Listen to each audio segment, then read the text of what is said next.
I'm Mike. I'm Keith. I'm Matt. I'm JT. We are the Dream Home Experts.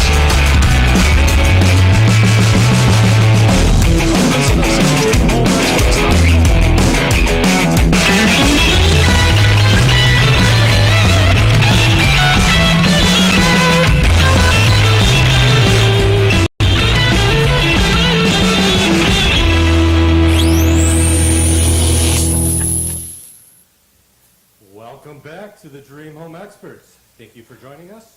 You're listening to the Dream Home Experts here in the 216 Creator Studios. This podcast is produced by Megatone Studios. Join in on the conversation by joining Facebook and YouTube. Look for the Dream Home Experts logo, and while you're there, click like, subscribe to be notified when new episodes premiere. The Dream Home Expert podcast is proudly sponsored by our favorite realtor in the Chicagoland suburbs, Lindsay Bennett. If you're looking to buy or sell your home, give Lindsay a call at 331-431-3331. Find her online at BennettSellsTheBurbs.com. That's BENNETT, sellstheburbs.com. And Expert Home Solutions for all your home's plumbing, heating, air conditioning, indoor air quality, and electrical needs. Give Expert Home Solutions a call or text at 847-376-8094. Joining us as our resident expert is JT with Jadestone Home Inspection. If you're buying or selling a home and need a thorough and trustworthy licensed home inspector, call or text Jadestone Home Inspections at 331-302-4456. Check them out at JadestoneHomeInspection.com. Welcome to the Dream Home Experts podcast. I'm Mike. I'm Keith with the Smoking Griddle Boys. I'm Mac. I'm JT. And I'm Vic. And I am Russ Baker with Metrapolitan.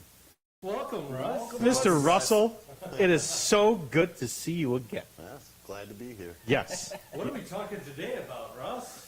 Drum roll. Nothing better than sump pumps, battery backup systems, sewage ejectors. Oh, yes. You know, the whole nine Yeah. yards. Oh, yeah, bring it on. You know, Everything you were looking to learn about today. you're very good at you got the coin thing. You got two sides, right? So the last time you were on here, you talked about, hot water and tanklesses, and you also do sump pumps. Yep. So my question for you is, which one is your favorite? I love them both, to be honest. Oh, okay. Well, Both provide, a service for a homeowner. Right. Hot water is important, but just as important is not flooding and losing your valuables Right. and things like that in your basement. So, two different aspects of it, but both just as important. okay. Well, yeah, definitely. I could definitely see that. Here at Expert Home Solutions, I've installed a lot of your product. I could say it's my favorite product on the market compared to some other marketing products that people are wearing here in the studio today. But we still love that product. I've installed a lot of it, and I can say it's the best. You guys provide the best customer service. You always answer when I call if I have any other questions, and I greatly appreciate that. Well, I mean, since we do have a gentleman that has been in the industry for a quarter of a century. Wow. What? Wow. Am I Wow. What would you say to Keith's statement? That's a true statement. It is.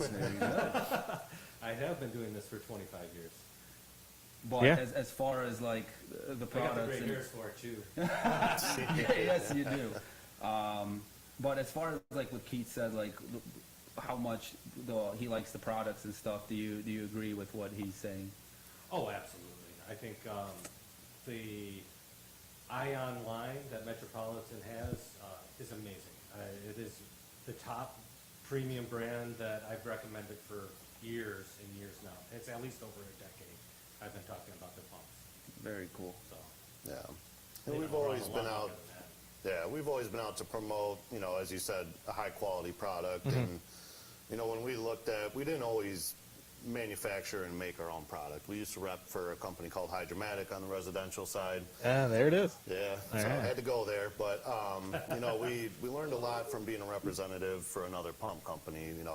What were the good things, what were the bad things. So when we split ways with them and created the Ion line, we decided at that point we were there to provide a premium, top-line quality product as opposed to just some budget-friendly. Anyone can make a budget-friendly sump pump and a little Right. DC backup pump. There's plenty of them in the market. We offer them as well. Right. We had to have something to put Oh, in there. yes. But where we really strived was adding that technology into the pump business. So that's where we came up with our controls and upgraded battery backup systems and things like that. So that's always been our thing. And, we'll get into the batteries and stuff. That was another thing. If you've ever bought our batteries for our backup systems, we're probably one of the most expensive ones you can ever find. But when we were looking through what battery we wanted to offer and provide with all our equipment, we just tested for a long time all the different manufacturers, and whichever one gave us the best results, regardless of price, was the one that we want to put our name on. So throughout everything, it was always quality over, budget is what we aim for. So. Yeah, right on. We can relate. We like to go with that business model as well. How can we provide something that is a premium product, the state of, let's just call it state of the art, because really what we're working with is engineering in this millennial that we live in, and it's pretty fascinating because the engineering has increased so fast in a decade. Imagine 20 years ago, the things that homeowners were dealing with that we just don't have to deal with anymore because of the engineering in the sump pump equipment. Russ, is there something maybe you could share about where you've seen the advancement of the equipment for residential sump pumps? Oh yeah, even so, I've been in the industry for just going on 8 years now. So seeing from where we started, even just 8 years ago when I came into the market, for a pump controller, we had what we have on display there, our Genesis controller. But if you wanted to get notification from it, you had to hook it up to a standalone phone dialer that you had to have a physical landline run to get an automated phone call. Now, fast forward to today's world, we have Wi-Fi controllers, cellular controllers, where there's apps that you download, you get immediate notification, remote testing, everything like that. So even just in that 8-year span, we've gone from, we can't even sell the automated dialers in half the homes because no one has physical landlines anymore. You look at Xfinity, they've switched over to digital in every home.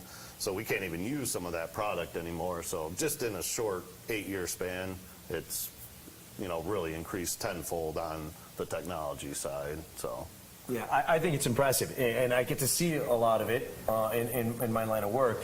But I think what I like the most is being able to explain it to the homeowners, especially when it's a high-end product.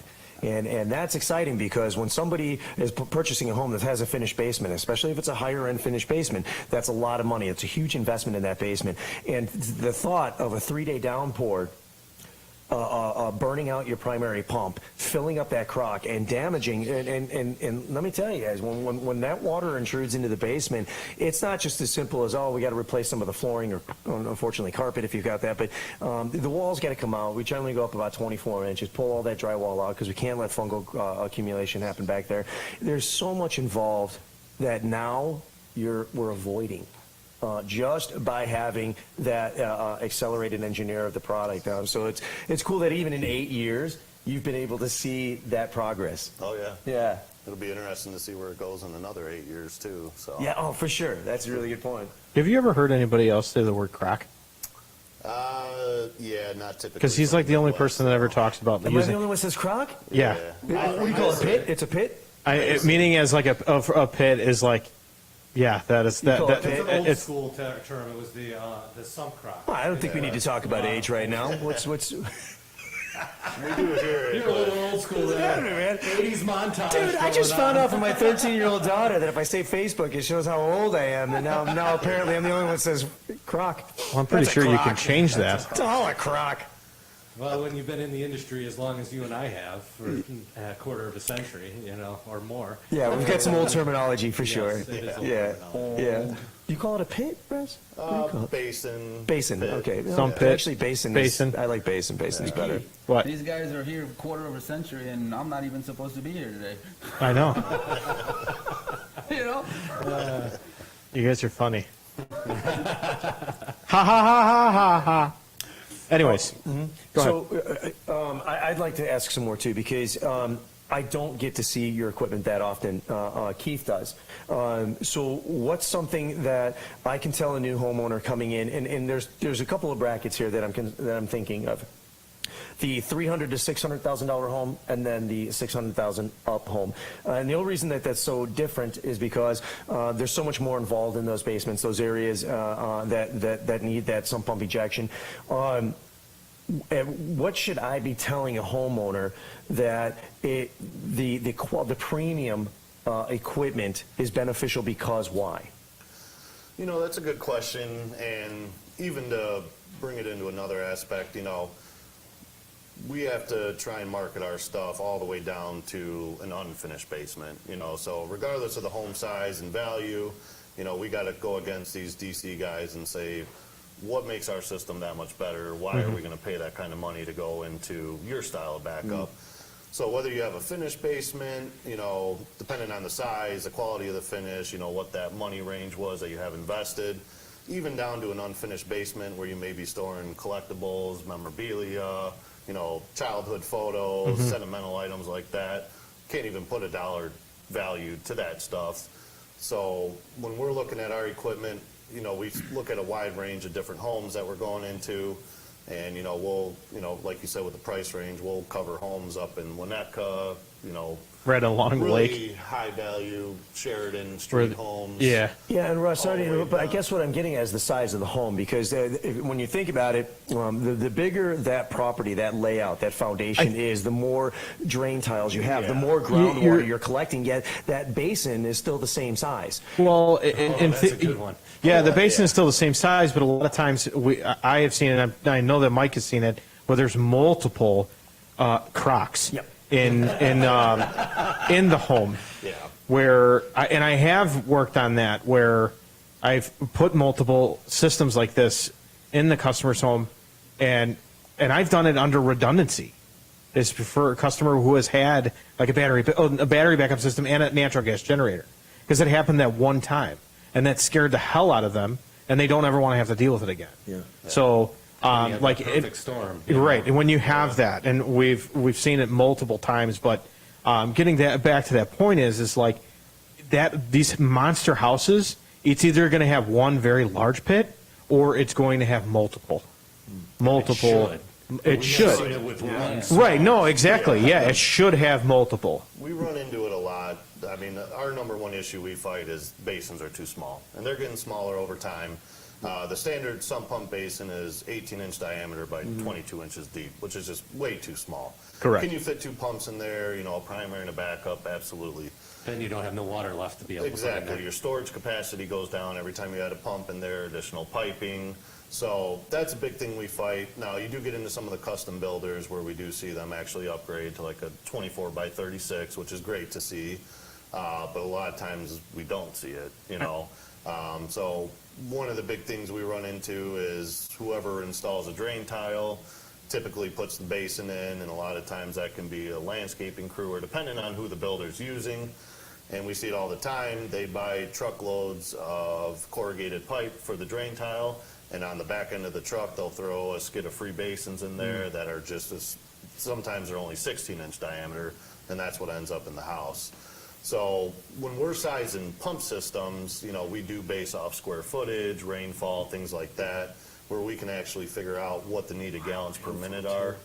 So based on that, basically every house we go into, the pit's going to be too small. Doesn't mean they're going to flood off the bat. No, it's just the pumps are going to work harder. They're going to work more frequently, which is going to actually shorten the lifespan of the pump. So we always recommend if you go with the larger basin, it's going to actually help your investment in your pumps last longer and just run a healthier lifespan when they're going. So, And I think that is the biggest issue is with homeowners, and it's not a bad thing, right? It's, I think we all know what we know, because, you know, we're not the homeowner. So there are homeowners that really know what they're what's going on in their home, and they do a lot of research. Now you're going to get homeowners that don't really know much. They're worried about their life, right? Family, work, so on and so forth. And especially with like the pit sizes and these pumps, they think that a lot of times what I've seen is they think that the pump should go on off, on off, on off, on off. They don't want any water inside the pit. That is the good thing. Now, and I've seen multiple pits where styles of pits are shorter and fatter, wider. My personal opinion, I don't like those. No. I want the depth. I want depth because I feel, and the pumps, the longer the pump runs is the more efficiently it's going to work, right? Exactly. So, exactly. and I like if I'm going to a job and I'm talking about replacing a sump pit, my always starting number is 30 inches deep. Like it's an extra 8 inches. What is that? How many more shovelfuls is that? Maybe a dozen. If you're getting in the certain spot of where you're working at, if you're able to get an excavator in there in that certain area, let's say in a large building or something, right? If you're able to do that with a large piece of equipment and get in there, you got the crew to do it, things like that. What's it going to cost? Right. Just if you're going to do it, let's get it done right and make it right for the customer, right? Or for the homeowner, whatever, and everything. So that is the biggest thing for me, saying that, getting to that size wise. For like, I'm still trying to wrap my head around what Mike said, the 80s montage of landlines and where we are with technology today. And then you guys started jumping into sub pumps and ejector pumps. And I'm still trying to figure out what the difference between the two is. Do the tanks have to be the same size? Are they different sizes for ejector pump versus a sub pump? Can you guys kind of like dive into that? Yeah. So I understand a little bit more. Yeah, so a sump pump is designed to handle clear rainwater. So their impellers some of them can handle up to like a half-inch solid. So if a piece of mulch or a little bit of debris comes in, it does have the ability to pass that, but it's not designed to actually handle solids, Gotcha. which is what a sewage ejector is for. So that's what goes into the sewage pit. They're residentially designed to handle a 2-inch solid. So that'll handle any residential bathrooms, water softeners, any debris like that. That's a big one. Yeah, yeah. The sewage side gets a little gross. I mean, let alone that. It's but fun. Wait, hold on. No, I agree it's gross. I've seen Keith dive into it like it was a meal. Yeah, it was I yours. swear to God. Just like, and you know where that pump served? The toilet that was loose in your house. Ejector grinder basin, like he had 4 more to do that day, and I was impressed, to be honest with you, how cleanly he was able to do that. I don't know if I've ever mentioned that before, but I was very impressed how a professional and expert can attack a sanitation grinder pump replacement. Did he dive in there first? Yeah. See? It sure looked like it, man. It looked like he did. I could. He was done in like 20 minutes. I could probably do one. I could probably pull an injector in a suit and tie. Oh, no, if I think he wanted to. ate while he was doing it. Oh, man. Yeah, dude, raw dog, the gloves and everything. Hell yeah. Dive right in, Keith. Yeah, let's go. But yeah, so sewage ejectors, in the name, handle the sewage side of things on a residence, and then the sump pump is strictly for the stormwater collection. So. And I'm glad you mentioned that, because often we are explaining to homeowners, because we don't expect a homeowner to understand this or know this, but a drain tile is basically just a tube with perforations on top. It surrounds the foundation of the home. It can either be on the outside of the foundation stem walls in the soil, or it could be on the inside of the foundation stem wall along the footer, right? And I've installed that before, and it's probably the hardest work I've ever done in my life, busting up that 8x8 concrete along the footer to put that tile in. Yep. So inside or out, I don't really know, actually, if there's a benefit to, or a difference between the two as far as production. But I do know that when we get right around 4,000 square feet on that foundation, okay, that's when you guys are talking about having a secondary basin. Right. I can imagine, because think of the pitch. The way this works is that tube is pitched as it comes around the house. The lowest elevation is where that sump pump crock, that the basin is. That's got to be the lowest elevation. So that means on the other side of the house has to be the highest elevation. Well, if your pitch is that much, by the time you get around a 4,000 square foot foundation, you've got a lot of soil above that stem wall that's still collecting the water. It may not trickle through there. So that's always my concern. And I think the homeowners or even agents out there who are assisting homeowners on trying to educate them about that. If that home is, what's the breaking point that we say, what's the square footage that we say, okay, if you're in this size home, you really should be seeing 2 basins? You know what? You know, I don't know personally if there is a set number. Mike, have you? I have a There guess. is not a set number. Okay, There there's is, not? Like, I think I have a rule of thumb, and I know I've talked with Metropolitan a couple times to try to help figure that out. Yeah. But pretty much what I've been told is just go with the biggest basin you can get in there. Yeah. Right One on. of the things we see too, a lot of times when you see the dual pit setups is that they have their original basement and then they add an addition that goes lower. I ran into this not too long ago at a house in Oak Brook that they dug out a basketball court beneath the original basement.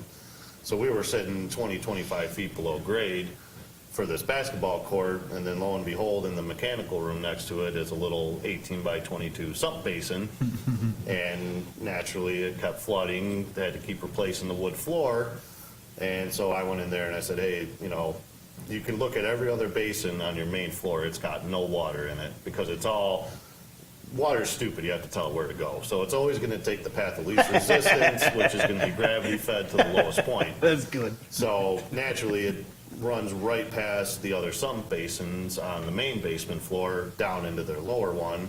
And this house was well over 4,000 or 5,000 square feet, so it was taking on a lot of water. So we go in and we tell them, you have to put in a bigger basin. This is your only option. You know, we could put the biggest pumps we could fit in your pit. They're just gonna short cycle, they're gonna die after a year. Well, lo and behold, he had radiant heating in the floor, so he didn't want to cut his floor up. So then our next option was an external lift station outside of the house, but, I mean, then you're jumping into a $30,000, $40,000, $50,000 project to do that, so, A lot of fun. yeah. Fun sounds like it. But yeah, I mean, sometimes we'll see pits in separate locations, you know, on different sides of the basement. Sometimes if people want to add additional storage, they'll do a dual pit right next to each other and then just have the pits tied together. So that adds the additional volume for the storage without having to go to one massive one. When you do that with the 2 pits next to each other, what's the best way to do that? In my opinion, tying them together at the very bottom so they fill evenly, especially if you're looking to use like a Genesis or some kind of pump controller. If they're filled at an overflow point, you have to do separate pump systems in each basin because your floats are going to control the pumps based off of the water level. Well, if you do like the system that you got sitting over here, you can put them in both of it, and then you got a lot of redundancy going. Right, yeah. I mean, yeah, that's a great way to do it, but having them fill evenly, having the both pumps working at an even pace is the right way to do it. Some are designed as overflow basins, though, where they'll pump out to a separate location. So we see that sometimes in the city. We could run into a lot of houses where the city sewer surcharges on a heavy rain, where all these houses are pumping into it, and people will put in an overflow basin. So when the sewer backs up, overflows into that one and discharges out to their backyard. So just depending on how it's set up, what they're looking to do with it, there's a lot of different ways to work those kind of systems in, so. I have a question about Metropolitan then. We've been talking heavily about service plans, right? We're really proud about service plans. And I think once somebody experiences what that provides, they're stoked. They're super stoked. They're happy. What kind of service plans does Metropolitan have as far as warranties on the equipment? So we don't have a direct service plan. I mean, as a manufacturer, we're not technically in the field working with the product. Right. You're manufacturing. Sorry, my bad. That's right. I Yeah. mean, you know, The service plan comes through Yeah, you. well, so the service Yeah. plan comes through us, and we could tag a extended warranty plan on something like that. What do- 3 to 5 year warranty 3 to on 5. the What are we looking for as far as service out of one of your standard pumps? So the biggest things we're looking for, pump-wise, there's not a whole lot. I mean, you're pulling the pump out, you want to check the impeller, which is what sits at the bottom in the volute of the pump, which spins the water. So we want to check for debris in there. And then external things, you know, check valves, make sure those are opening and closing, no obstructions in the discharge line. And then on the battery backup side, main things we're always looking at is load testing our batteries, using a multimeter to test our charger, outlets, things like that. So if you're in there doing a service plan where you're going to go out annually and, check over a list of things for the homeowner, we'll work with you. We'll give you a list of everything to look through. I mean, Cool. I also like to check the amp draw of the pump and to compare it, and do that year after year when you're doing a maintenance program. I wish I could do that during Yeah. inspections, because I think that's really helpful. You could. Yeah, it's one of those time things that we have to balance out how beneficial is it to spend the time doing it. Whereas if I see that it's in need of service, I know that the technicians, when you guys go in, you're going to check that. Yeah. So what do we tell the homeowner that when they go into these premium materials, what's the expected lifespan? So everything we provide manufactured has a 3-year warranty on it. On the replacement side, just to be proactive, we recommend between 5 and 7 years. Now, we've seen product go a lot longer than that, with like our ACI systems, which is kind of our mid-grade battery backup system. I've seen units that are over 10 years old still in the field.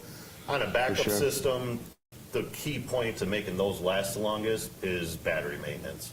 So it's an expensive part to change out frequently, but we recommend every 3 to 5 years to do a battery replacement. The batteries can last a lot longer, but as the batteries age, they get a lot weaker. Yeah. Are those maintenance-free batteries, or are Yes. you adding distilled water? Nope, maintenance. Oh, beautiful. Yeah, we don't mess Because you with know how many those. people actually add distilled water to their batteries? That's the number. We used to sell them, and we just cut that business out. Actually, I have met a homeowner that he had the bottles of distilled water right next to him. He was an old guy, and he was very adamant about taking it. I was very proud of him. That was very cool. I'd rather not sell through Expert Home Solutions. I'd rather not sell a maintenance-type battery. Most homeowners won't even think about it. They forget No. all about it. And then Now, when if the they customer need wants to it, buy their own, that's a different that story. is a different story. But if That is we're a different providing, we don't normally Right. provide it. Yeah. Russ, I mean, this is pretty much a question for all three of you, I guess, is how important is a battery backup system? Out here, I'd say it's crucial. I mean, even where I live, all the power lines are underground, so you'd think in a place like that you wouldn't lose power too often. Transformer would have to blow, truck would have to hit a power line, on an incoming feed. We still lose power a couple times a year. So no matter how protected you think you are, it's still a good investment. And even if you have a backup generator, just like anything else, those things can fail, the fuses can blow on them. So we actually see a lot of homeowners that even put battery backups on their pumps to a generator. In the event that the backup generator doesn't fire up, they'll have a backup system that can buy them a day or so, whatever the timeline is, to get the generator tech out there to get that fixed. So, I mean, out here, I'd say it's 100% necessary. 100%. I agree 100%. Redundancy. Redundancy. I agree 100%. It depends on how you have in the basement, like we touched on before. Like, if you got collectibles, if you don't have nothing in your basement, then okay, maybe. But you still got a furnace that's very expensive now Yep. and keeps going up. So. Well, not only that, but we have to remember, anytime water intrusion gets into that basement, even if it's an unfinished basement, that water's going to evaporate. We don't want that evaporating to our subfloor and our joists. Yeah, mold could happen, absolutely. And if you don't have a tankless water heater, ruin the gas valve on your water heaters, Yeah. things like that. So I always a lot of say key it's components not in if there. it fails, it's when it fails, and will you be prepared for it? And I always say, it always fails when you need it most. Absolutely. Yeah, because that's that downpour, that 24 hours of downpour. That's when it's working. It's on, Which we off, haven't on, had off. lately. And, excuse me. It's been a little And tough. especially if it's an area, and I've noticed this in homes too, right, that if it is on a higher elevation, all right, so you take your topography and you take those homes that are a little higher up in the elevation, they got swales all around the property, everything's draining away. So what happens is that float doesn't get activated a lot. That water isn't getting into the crock, and then I'm concerned, is that float even going to work when they need it? Yeah, pumps like to work. They don't like to sit stagnant, just like any other motor-driven device. The longer it sits stationary without being used, In water. in water, yes, the more likely that you're going to have a failure on the first startup. And we took that same thought process into the battery backup systems. Because on your typical battery backup, that pump will not activate until either your primary pump fails or you lose power. So you could put a battery backup system in today, and it may not turn on for the first time for a year or two. What are the odds it's actually going to activate? So what our thought process was, and why we actually go to an AC/DC inverter style, is we use an everyday 115 volt sump pump as our battery backup. So in theory, you could put one pump in your pit. That would be your primary and your backup, which we don't recommend that still. We want you to have 2 pumps for the redundancy. But we're going to be working daily, switch is going to be activating, pump motor is going to be running, so then when you do lose power, that pump has been active and not sitting dormant for that long. That's brilliant. So what you're saying is my Wayne battery backup system that I have, that battery backup hasn't ran in 5 years, I should probably be worried about that. Buy that on Yeah. a truck. That would be a good idea, yeah. I bought it on Amazon, okay? True story. Let us know, we'll get you hooked up with it. Oh, love it. We got a few Facebook comments. Your dad Keith is on. Hello, Father. He says Tom with Elmwood Park, so he's from. We know that he's from Elmwood Park. Yeah, he is Elmwood Park. Ted says, "Hey guys, I'm still in the hospital." Your dad said, "Hey Vic, what's up?" Vic has a comment. And then Ryan Schmidt says, "I hate when my basement basketball court floods." Holy privileged problems. Right, okay, let's keep that in mind. Compartmentalize that for a moment. Yeah. But you know, but that brings up a good point, right? Because every home situation is different. So with that situation, you know, you spend that much money on a system, right? And you dig out a basketball court. Wouldn't you want the best of the best? Oh, yeah. You know? Yeah, I mean, I give the guy credit. He did have, I mean, not to toot our own horn and say we're the best, but obviously, in my opinion, I think we provide the best equipment. He had the right equipment in there. It was just too small of a pit for it, so he had some other issues. And again, Russ, I can't help but think that my parents didn't have this technology for the 3 properties that we all grew up in. This is still relatively new, I think. So I personally get excited telling a new homeowner about how protected they can be. I'm not too concerned about the cost. If somebody is on a budget, and it is tough, let's keep in mind, we're buying a home, budget's tight. We're trying to stretch out what we can get and how much we can remodel in that home. And then somebody says, by the way, you should really upgrade your sump pump system with this basement. And now the antennas go up and they're like, oh my gosh, how much would that be? I would love to do that, but how much is that? So it's a big issue, but at least it's available. And I don't think that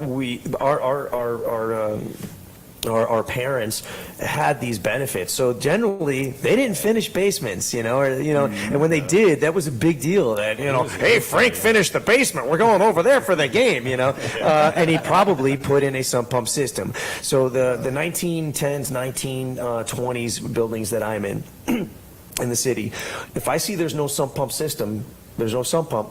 It's probably because I probably never needed it. It didn't flood. Well, nobody was going to spend $25,000 to have a sump pump system and drain tiles put in unless it was absolutely necessary. You ever see like the box in the floor where it's just framed out and it's just all concrete? And I've seen it. You like Yeah. that? Yeah, it took me a minute. I'm like, what is it? Some old guy comes home from the war and he's trying to solve his flooding problems because the city of Chicago, when it rains, it just backs up in their basement. They're like, I gotta get this water out of here, so I'm just going to dig a hole here and box it out and then just throw a pump in here. Totally not legal. Just poop, water's going in there. It's like, There's a French drain going to it. There's at least one like French drain going to it. Yeah. Hey, Frank, we don't call it a French drain here. No, it's just a Frank. drain. It's just a drain, yeah. Hey, you guys were just talking about the process of getting a sub pump system in. What does it involve? Meaning, like a brief overview. Obviously, we got to dig the pit, but where does that water go from the pump out? It can vary. It could be discharging right outside of the house, which isn't ideal because basically you're recycling the water at that point back down into the drain tile. Some areas you can tie into the city sewer, so the lot will go out that way. Or they just get buried and you run your discharge line as far away from your house, your property line as you can, and just allow it to naturally go back to the earth without coming back to your Gotcha. property. We do have some innovative solutions for that. I've been working on my property, in fact, collecting all my roof water to water the lawns through rain barrels.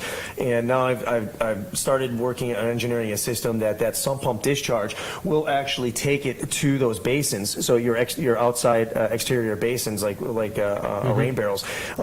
Because I really think that we're really close to learning how to repurpose all that groundwater rather than freaking out and getting it away from our foundation. And keep in mind, you really should go look at where your sump pump is discharging.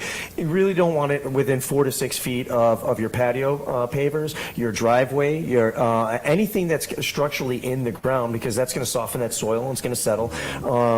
So if we could find a way to reuse all that groundwater for, say, watering the lawn or filtering it and repurposing it for gardening, that's where I think we're at right now. Yeah. That'll be really We cool used to do see. that. You did? We used to, as the country. Old cisterns. You still see a Cisterns. lot of You're old right, that's houses where it all that went. had cisterns that collected the downspouts and collected it outside, and then they would utilize that inside and outside. Yeah, that's cool. Yeah, so I think we're still going to see some changes because of that, because it is a problem. And you're right, recycling, sometimes it's just charging 6 feet away from the foundation. Well, the backfill is really only about 4 feet. It doesn't take much water to get to that backfill, and then it's just a ramp right back down to your drain tile. Exactly. Keith or Mike, question for you guys. Yeah. So I'll use my house as an example. Finished basement, really nice. I love it. You have a waterfall fixture, don't you? Yeah, I do. Yeah. But the question that I have is, no drain at all. Floor drain? Floor drain, no drain, no It's floor there. drain at all. Somewhere, but it's there. probably covered with the floor tile. What would, if, let's say that, we did not offer a plumbing service and I had to call a plumbing company, what procedure or service am I looking at to kind of figure out how that all piping goes? I know I have a sump pump because it runs every 15 minutes religiously for some reason. I don't know why, but it just runs. But I don't know, like, any way that the pipes are ran inside of my basement. Is it like a camera system to figure it out, like camera inspection? I would probably say, yeah, doing a camera inspection, going to the closest soil stack and getting access to that, and cameraing from there and locating things, running water, where trying to, you know what I mean? Like you could dye test the sewer lines and put dye into the drain to see where things are going. You can locate that way from all different kinds of ways. That would be the start. Gotcha. To try to find it. We have a couple more comments on Facebook here. Christina says, "Hi guys," Hello. Hello. and then Ryan said, "Who Glenn?" So, Ryan Hoagland. Sorry, I'm late. It's okay. It's okay, Ryan. Oh, I yeah. also got a message. What is that thing behind Mac? So that is our Ion Genesis controller. So that is what we would go to if you want to go for a dual pump setup. Now we can use this for sump or sewage pumps. Either way it works for that. But the nice thing is it gives you the redundancy. So that's the main thing we're looking for today. We want to see 2 pumps. So that way if one fails, we have our secondary pump there ready to go.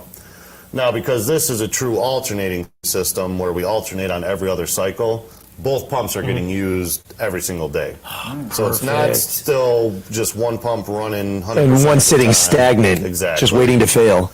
So we utilize both pumps on a daily basis. You'll see there's 2 sensors. The lower one is what actually reads your water level and tells your pump when to turn on and off. And what we do at Metrapolitan, which is a little bit different than the norm, is we use digital sensors and switches. So we have no moving parts, nothing to wear and tear and break down. Typically, you're looking at a mechanical style float, whether it's on a ball and rod or a tethered style. Either way, it's a mechanical style float. They naturally fail, just like any other mechanical item, based off usage. So going to a digital style, when we batch test our switches and sensors, we see over 1 million cycles off of Million those. cycles. That's awesome. Yeah. What's some Million of the cycles. other manufacturers that are not a digital? What is their typical life cycle? From when I first looked when I was kind of going over all that data. If I remember correctly, I want to say they're between 250 to 350,000. So I mean, they hold up, but Yeah, that's about what I've heard too. I think. yeah. So, and I'm not here to say every single one of our switches Right. will last that long. I mean, obviously that's an Still, minimizing the mechanical components that's the key. And what we actually use, there's a little gauge inside of our sensors that's called a strain gauge. And we weren't the first one to develop it. It was actually created by Pitney Bowes, who creates digital scales for weighing packages, FedEx, UPS, the post office. So we actually took that same exact piece, the strain gauge, put it inside our switch, basically reversed it, and instead of reading weight, now we're reading pressure. And that's what's telling our pump to turn on and off. So, That's some clever nerd stuff, man. Yep. Now we're nerding out. Yeah. Talking about that with to customers, and you just go, it measures the pressure of the water. Yeah. yep. Yeah. It does. That system right there, right, it being all fancy and whatnot, you lose power, right? Will it notify the homeowner, hey, you just lost power? Or will it just say, hey, your backup battery system is operating? Yeah, so, Yeah. I mean, that controller alone isn't a backup, but we can actually tie it to our battery backup systems. And ours, we do a quick alarm pattern when you first lose power. We don't want it to alarm the entire time, because if you're without power for a day or two, we don't want you to have to deal with this alarm going off the whole time. So we alarm when it first transfers over, but on our backup systems, we have an LED screen, and when you lose power, you'll see the battery percentage bars will be dropping, and obviously it'll show you what percentage you're at. And then we also display the incoming and outgoing voltage to the system. And when it transfers to battery power, we switch over and show 60 hertz for the incoming power source when we're Gotcha. pulling from the battery. So we have other devices like our app-based pump controller where it can notify you every time your backup pump runs. So if you want stuff like that, we have ways we can do it. We just don't do it on the standard setup, just so that way we're not pestering the homeowner. Hopefully they realize they lost power if they're home, but if they're away, that's the other side of it. So Yeah, like, obviously, I know a little about this kind of stuff, but from everything that you're explaining to me, and especially like cost of materials these days for, like, if you do get a flood, yeah, insurance does cover it if you have dwelling insurance or whatnot. But man, like, for me, like, I'm looking at the pump that I bought off of Hamilton, I'm like, I gotta get that out of my house ASAP. Yeah. And so does my friend JT here. I'm not saying. You haven't had a lot of rain. All right, I'm going to refrain from promoting any manufacturers right now that I've promoted for years because wearing that. on your head. Well, this is come on. That's a quality Yeah, product. I own one, so yes, it is. I do. I love Zola products. I really do, because that was one of the engineering improvements that we've made at some pumps. Just the body alone of it, and that they last longer. So I like that. But now you go to the next level, and that's what we're looking at from Ion. Right. And maybe down the road, the more affordable pumps, the systems that we're using right now with the battery backup, with the brain box, because it is nice. I mean, for a $700, $800 investment, you can get your primary, your backup, the battery, and the brain box to alert you on your phone app. But on the larger properties, that's when I feel that somebody needs to be aware, a homeowner needs to be aware of that. That's not going to be sufficient. The stuff that maybe I'm using in my little ranch home is not sufficient for a 3,000 or 4,000 square foot home or foundation. That's when they. I don't mind. In fact, I look forward to telling somebody, hey, there's some really premium products, then you won't have to worry about this at all. And now a lot of smart people are going to say, yeah, you pay for that. That's not you have to pay for premier and quality products. And that's what they're doing when they're buying their home anyway. So I don't think people are that scared of it. no, and one of the things we looked The cost. at, I'm sorry, I meant scared of the cost. Right, Yeah, right. sorry. One of the things we looked at, we have some pretty big packages. So like with that pump controller, you can get that with 2 pumps all tied into a battery backup, and it does get pricey. Not everyone has the money to dump into it at Right. first. But what we can do, you can start by selling them one of the pumps with a switch. All right, you upgraded their primary pump.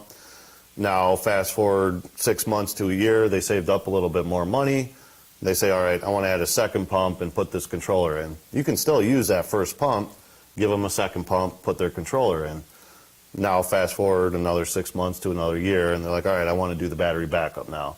We can tie into that existing system, just purchase them an inverter and a battery, and still use all that equipment.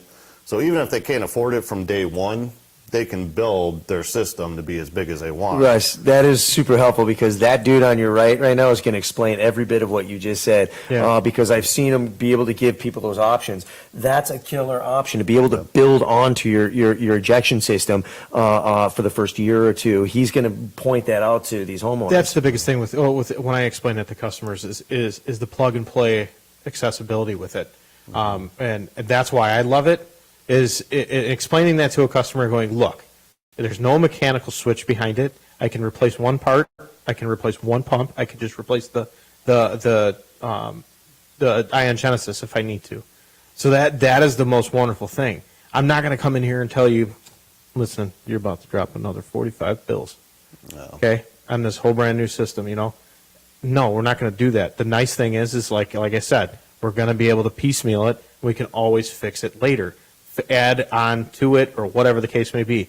My last customer I've had with this, they asked, can I add a battery to it? I said, yeah, of course. I'm like, I can get you a price for it today.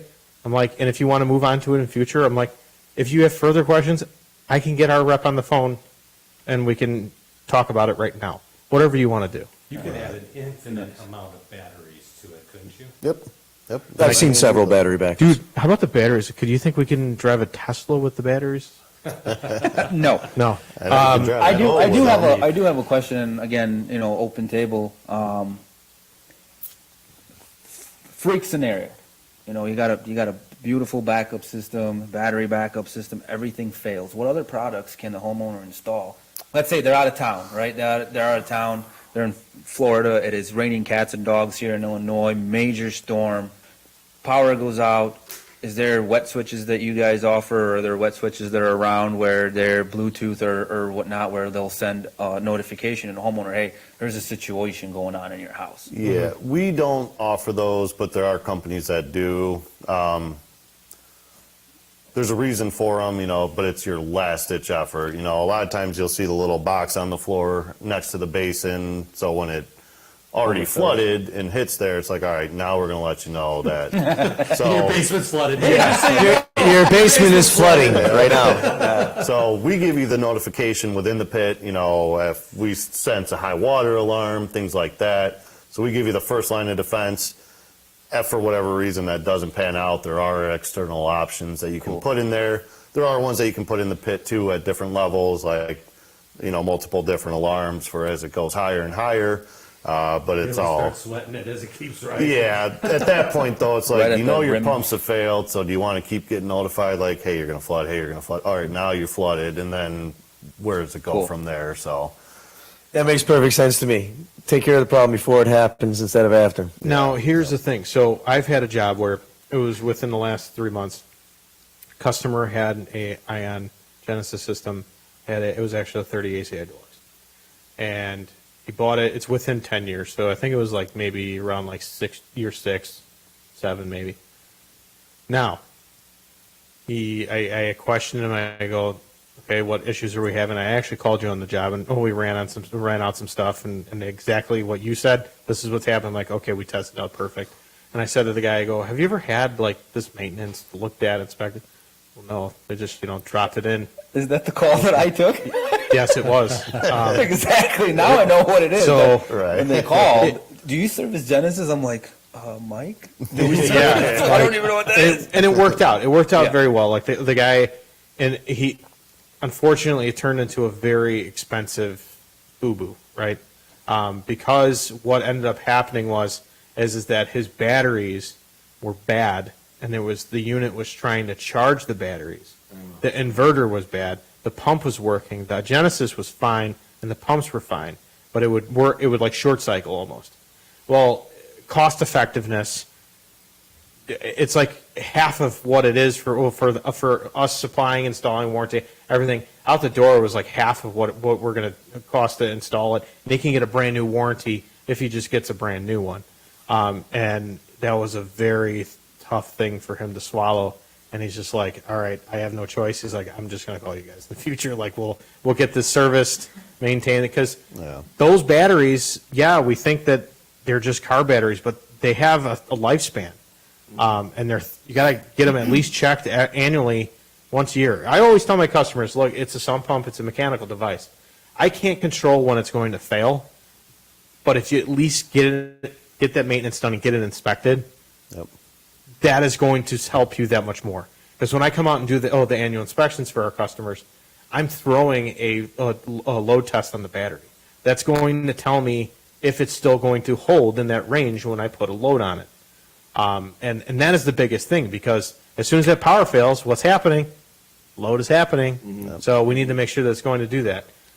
So that is the one thing that's great about these systems is that it's so versatile, and it lasted that long. Yeah. It lasted that long. How long? It lasted that range of time. So like what? We're talking at 3 to 5 years, and a manufacturer recommends on changing the batteries, right? You have that lifespan. So it exceeded that without having any problems until year 6 or 7, without any maintenance. Make sense? Yeah. So it was that versatile before it was actually telling you anything wrong with it. That's great. I got to change the subject really Sorry. quick, Keith. Why are you going to battle? Oh, hey, yeah, that's right. On July 15th, I'm doing a griddle battle. I'm going down to Eureka, Illinois. Eureka! This is the first ever griddle battle. Now, the group Barbecue Blackstone and Beer, I'm a moderator on the pages on Facebook. Find us on Facebook. It's a great page. You can learn a lot about barbecue and all of that good stuff. Smokers, griddles, all that kind of stuff. So Ryan Hoagland, that was commenting in the chat, he is It's okay. It's all right. You know, he's running a very big show with this. Yeah, that's awesome. So myself and my buddy Phil are on the team of Smoking Griddle Boys. We have registered, and we are going to be competing. It's a breakfast and a burger entry. So it's going to be pretty cool. So on July 15th. So that it is actually ran by the KCBS. KCBS is a big thing. It's a big, it's Kansas City Barbecue Society. Oh. So I've heard of them before. it's a big circuit in the United States. I can't say for anywhere else in the world, but I know that. So it's a big thing. It's gonna be a lot of fun. And Ryan has been putting that together, and he's been doing a great job. And I appreciate you bringing that up. So Absolutely. All I gotta say is that I'm pulled very pork excited. was. yeah, awesome. that was fun today. Yeah. That was great. Was it good? Oh my Good. God, it was so good. It's worth it. I minimize my carnivorous treats to basically when you're cooking. I specifically, I rode my bike to the studio tonight, and the whole way here I was thinking, God, I'm really hungry. I should stop. And I'm thinking, no, Keith's gonna have something going. Yeah, and it was worth it. Yeah. Well, I wish you the best of luck in the Thank you. contest. It's gonna be a lot of You win fun. Your battle. I can't wait. And it's we're if you got anybody who's listening that is in the barbecue and they actually want to compete, and you can cook on a griddle. You have to cook on a griddle. Cannot cook on anything else. Go to the Barbecue Blackstone and Beer page on Facebook, and you can get all the information there. And you can sign up and all of that. I just got a quick question. Is it open to the public? Like if I don't cook but I want to go enjoy the food? Sure, Can why I- not?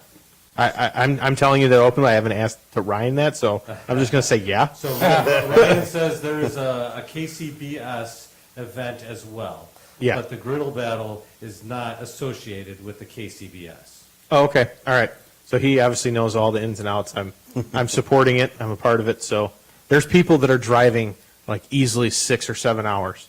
There's one group of that's on the team, a team that's competing that is driving that isn't within the barbecue community and that's on our page.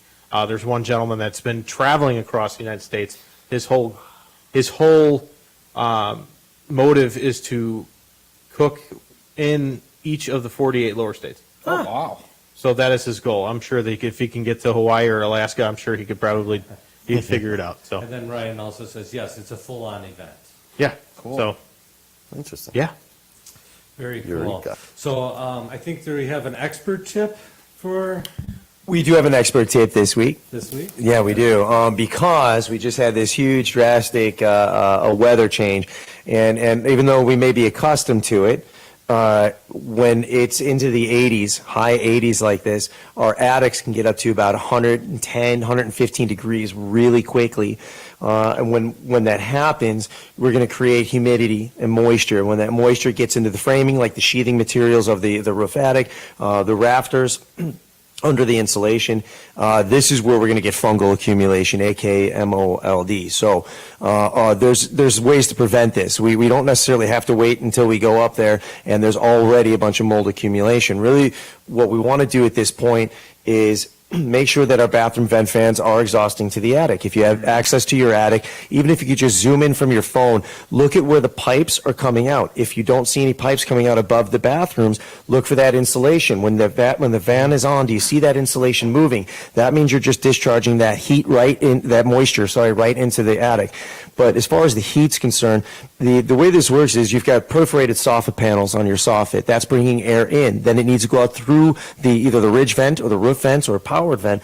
If it's not getting through there, if that air is not getting through there, you'll notice, because when you stick your head up into the attic, it's going to be so hot you'll immediately start sweating. That's the 120, 125 degree. It'd almost make you nauseous right off the bat. That's when you need to call the experts. You call the experts and say, we need to do something about this attic before we get mold. It's the sauna in the attic. It is. It is. It is. And- But if we can keep air flowing through it, that's how we prevent that fungal accumulation. You just mentioned the experts, and we are Expert Home Solutions. We do offer quiet, cool products that will take care of that. And technology, since, Russ mentioned how technology has changed with sub pumps. Man, technology with that quiet, cool came up with as far as whole house fans, attic fans, gable fans, it's out of this world. And customers are going for it because, like you said, 130-degree attic, it also, heats the ceiling above it, so your AC is working hard, your physical system's working hard. Yeah, that's a good point. Yeah, so let's get that ventilation going in the attic, and if you need help, that's where you can reach out to any of us. I'll really just poke your head up into the attic, take photos if that might help. I know it does for me. If you can send me some photos. And as far as the temperature reading, that's going to be hard for the average homeowner. That's why I tell you, if you immediately feel that heat and you don't feel air moving, you're not getting enough ventilation in that attic. That can be problematic. So this is the time of year to test that. So how do they reach you, JT? JadestoneHomeInspections.com, or call me directly at 331-302-4456. Mike, I wish I had your voice, man. It just sounds cooler when you say it. Thank you. And Mac, how do they get a hold of us? They could get a hold of us online, experttoday.pro. Give us a shout. Phone-wise, 847-376-8094. We do phone and text if you need to get in. And then, just talk to us about the problems that you're having.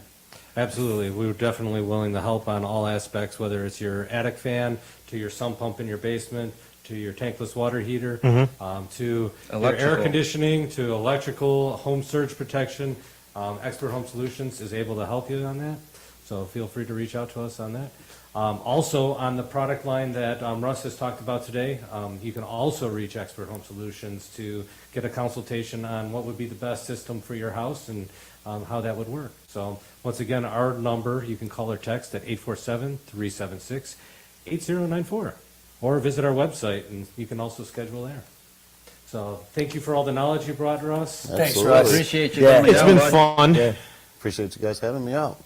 So. Definitely. And we'll see you in 2 weeks. See you in a couple weeks.